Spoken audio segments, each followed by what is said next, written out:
Everyone, today we're in Cincinnati, Ohio. We are at the Cincinnati Museum Center at Uni Terminal.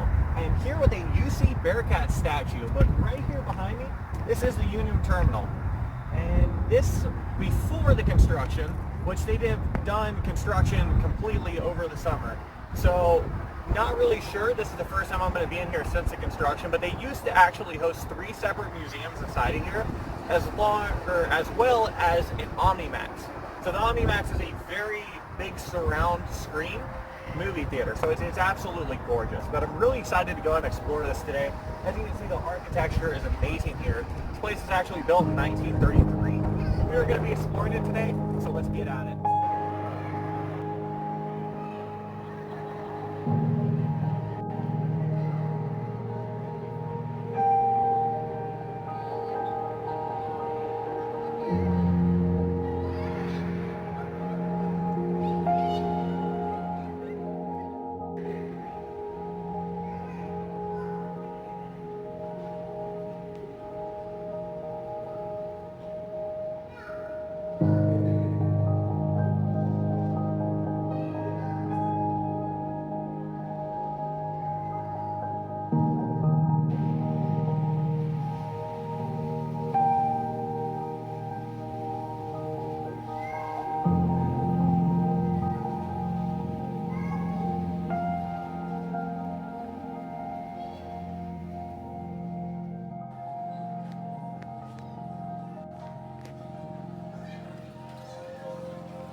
at the top.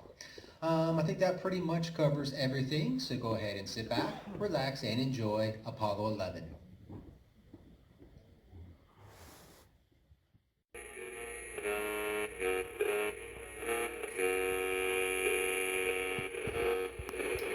Good morning, people. So, today I am super excited because we are actually going to be doing, let me speed this up. We are actually going to be doing a collab project. And I am super excited for this one because this is actually an artist I've been following for quite some time. He's one of my favorite circuit benders, and that is... So if you don't know that symbol, it's a Psychiceyeclix. So I may be pronouncing it wrong, but if you do not know this guy's work, you should definitely be familiar with it. I'm going to link his YouTube channel and his Instagram below. And also, I believe he has a music project elsewhere. So whatever links I can find on him, I'm going to go ahead and link them in the description. The dude makes killer music, absolutely killer bends. I mean, just fantastic Instagram feed, fantastic YouTube feed. So check him out. But this is going to be the collaboration project between us. So this thing is equipped with a tempo tone control, revert switch, and sound output. So we're going to open it up and we're going to see what else we can add to it. And hopefully we can add quite a bit. So he's actually done the hard part.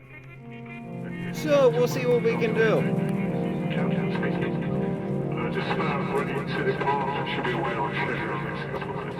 So, flight time will be 9 hours and 40 minutes. We'll eventually reach a cruising altitude of 35. So the first thing I'm going to do is I'm going to actually take this pot off, and I'm going to see if there's any capability in grounding this pot and see if we can get any deeper tones. Now, one thing I think is absolutely super cool, which I've never seen done before, but this is absolutely genius, is on this is the high-pitched tone. He actually put, I don't know if you'd call it an adjustable resistor or an adjustable potentiometer, but this right here. So this actually keeps it from crashing, and then you're able to put it on. And let me turn this all the way up.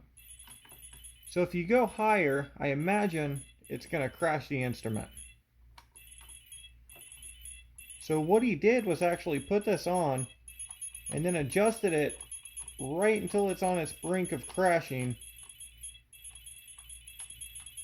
and then use that as the actual resistor, which is absolutely genius. I've never seen that done, and honestly I've never thought about it, but it's brilliant. So that is super cool. But I'm going to take this off and then see if there's any capability in grounding the other side of this, and any capability of getting some super deep tones on this thing.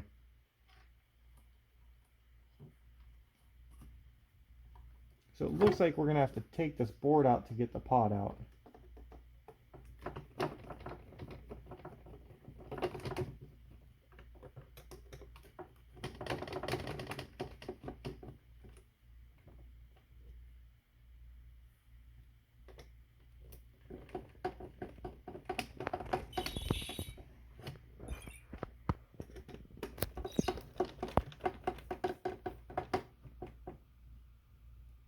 And when I take this out, I'm going to be very careful with the buttons so that they don't fall out. So I'm not even going to take that screw all the way off.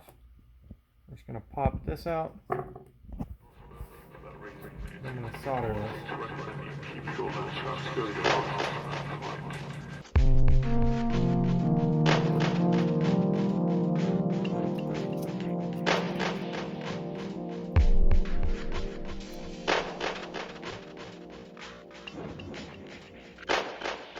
Now it's hooked up, let's see if it works.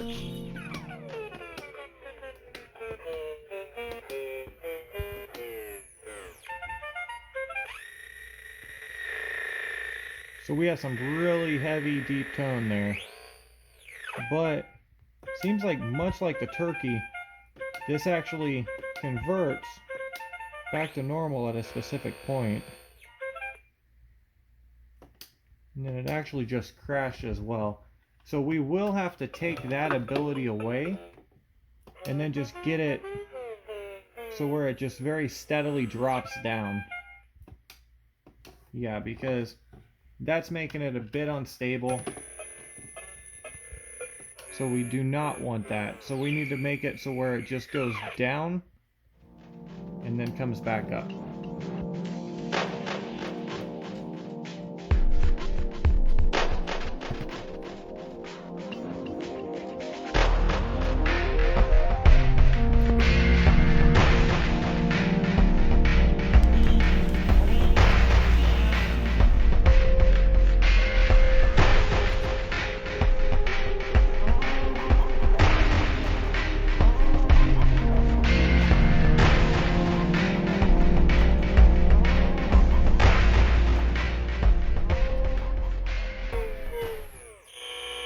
So that gave us all the stability we actually needed, and this is a pretty low tone here.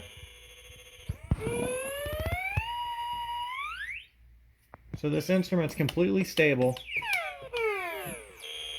and we've actually got a lower tone on it.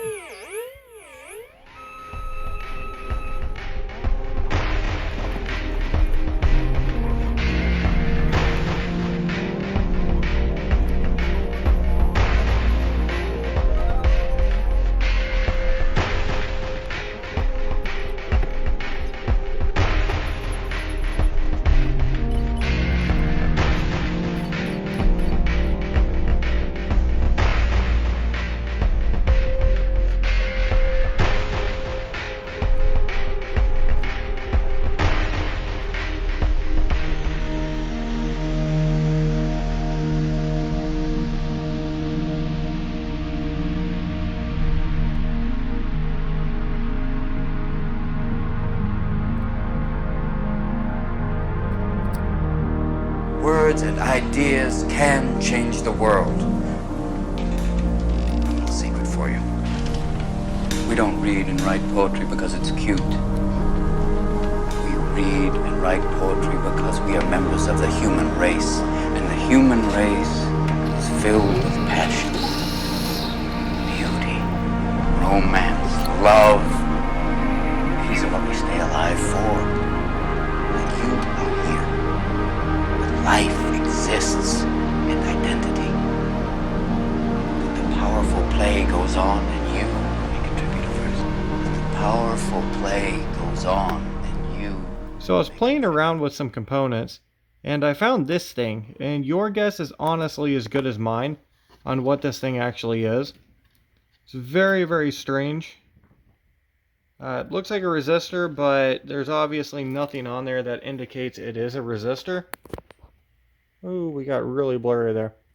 Alright, but it is actually giving us a really cool effect. So what it does here, so I'm going to press this onto the speaker.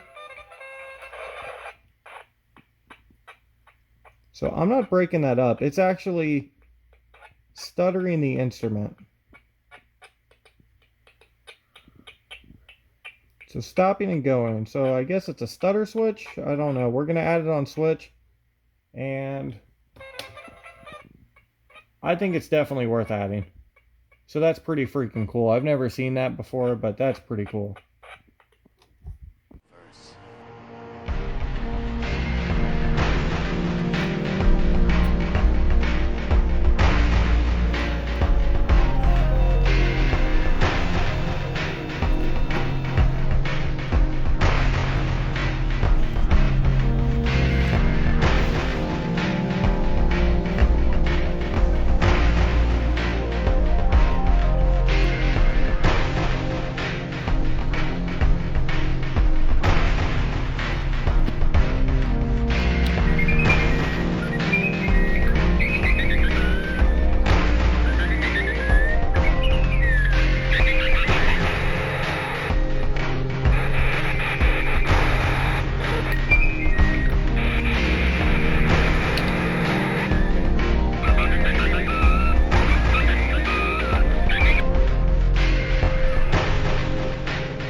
So I want to show you guys something pretty cool, and this is a really useful tool if you ever come across one.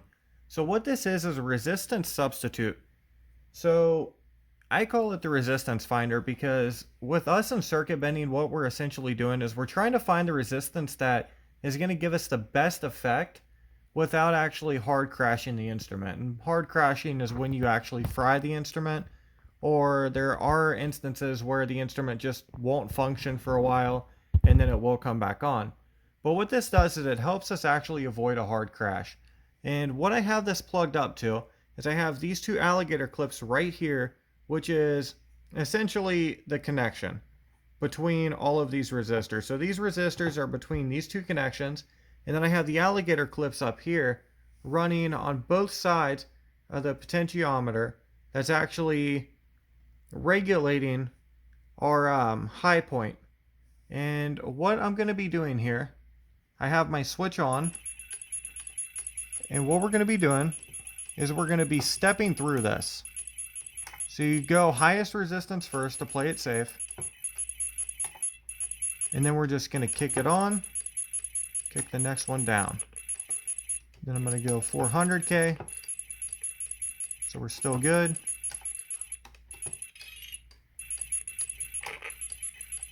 So you see we're starting to get an effect right there.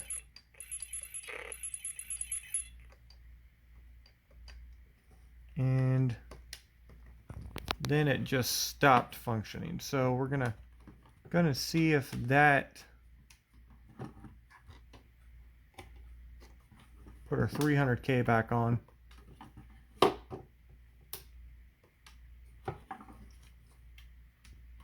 Looks like I need to pull the batteries out for a second.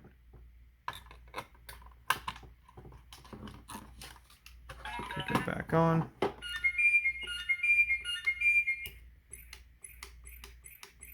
So it looks like 300K we're getting some type of static fuzz, which isn't super desirable. So let's try the 200K one more time. Maybe add, we'll do 240K.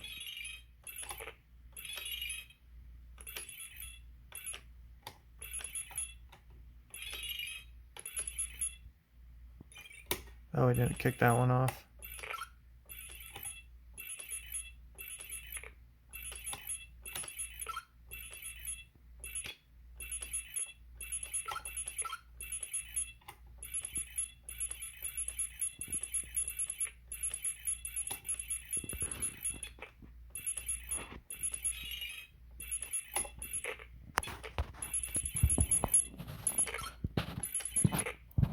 So it's giving us some strange effects.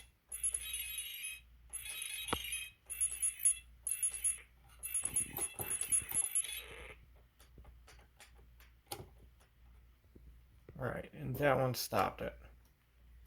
So I'm going to play around with this for a while and then see if I can get it to do anything cool. So I played around with it quite a bit, and it seems like there's nothing that's actually going to be super interesting about adding a, I guess you would say, overdrive switch. Sometimes you get some really cool effects. Sometimes the instruments like the Pikachu actually do their own thing and will play just randomized music. But this one, all as it does is really statics and then crashes. And it's so unstable that I don't think it's really worth adding. Even with like a minute amount of resistance on it, it just crashes, and I don't really think it's worth adding just for like a little static effect. So the last thing I'm going to do is I'm going to add a master on and off switch just in case it ever does do any crashing and we don't have to pull the batteries out or do anything like that. And the way I'm going to add the switch is right here in on the wire. And the reason I'm doing it this way is because this is going to be directly, you see right here, this is going to be directly with the switch. So I'm going to be adding this master on and off switch, which now that I'm looking at it, it'd probably be better if I added it out of here. So scratch that. We're going to go ahead and solder this back on. And then I'm actually going to run a wire down here and run it up here, just because that's going to be directly on the battery pack as opposed to post switch. So this will be the master on and off switch as opposed to this being. Powerful play goes on and you may contribute a verse. Powerful play goes on and you may contribute a verse.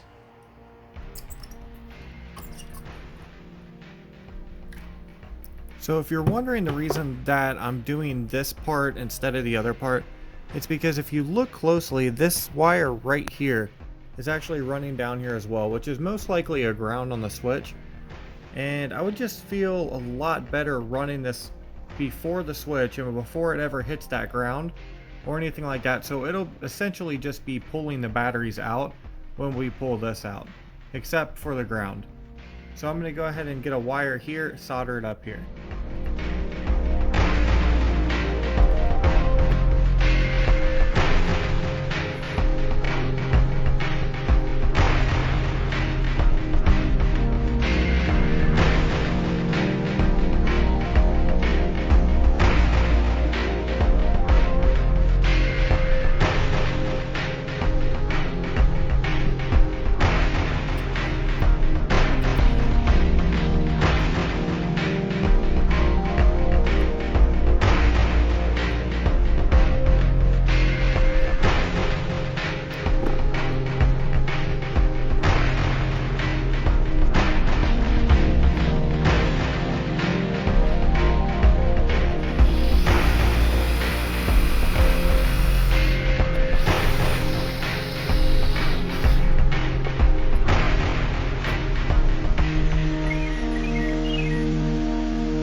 Here is the result of this.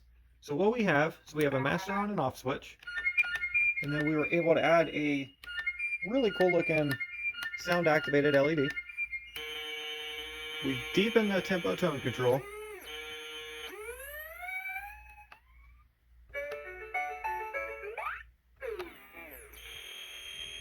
Which is a bit of a better range of motion.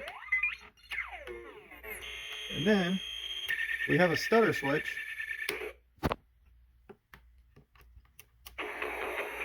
that's added in here, and it also runs on the pot.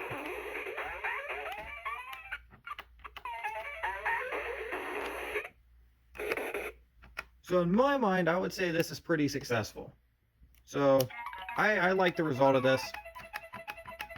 Hopefully Psychiceyeclix does as well, and hopefully you do.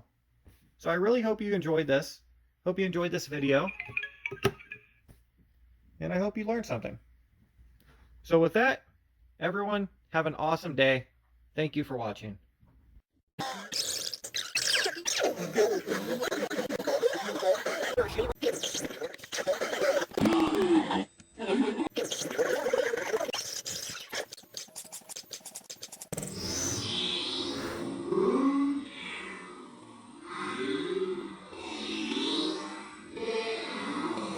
Good morning, everyone. Today we are at Cincinnati Museum Union Terminal. Good morning, everyone. Today we are at Cincinnati. We are at Cincinnati Museum Center in Cincinnati, Ohio. We are at Cincinnati Museum Terminal, and